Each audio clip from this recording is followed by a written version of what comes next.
Okay, how's everybody doing there? So I just wanted to show you this little method that I use for drainage, ditches, creeks. Actually, I did the whole water surface around the barge slip with this material, GAC 500.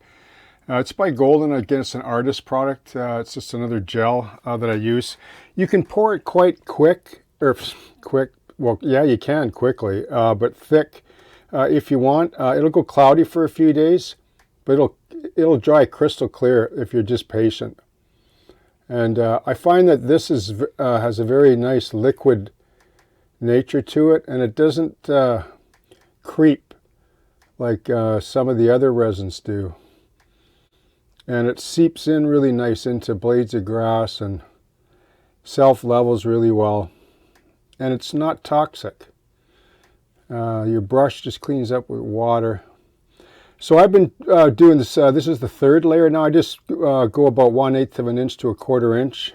I've been working on this just, I don't know, 2 or 3 times over the last 6 months. I sort of forgot about it, and then I decided, well, I better get on it and get her done, because there's a creek that runs down through here, and during the rainy season there's quite a bit of runoff, and this water, this ditch catches a lot of that water, and it goes under this culvert. It's a cement concrete culvert, and then it runs out into the river just east of the barge slip.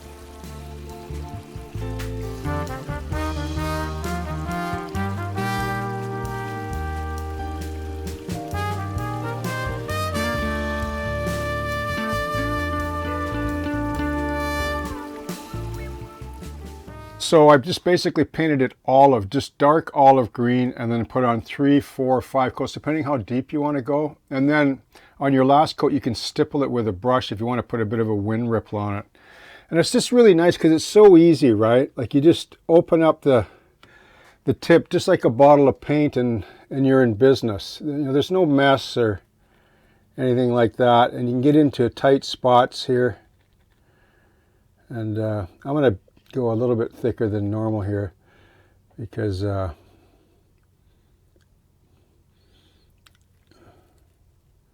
it, you know, it leaves a really beautiful high luster finish.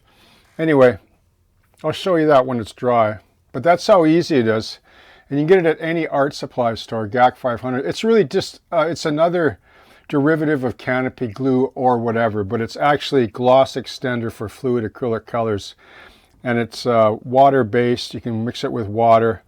Has a high flow. You could even thin it with airbrush thinner and shoot it as a gloss coat if you really wanted to. And it cleans up with soap and water. And there's no vapor or nothing. It's just acrylic, right? Okay.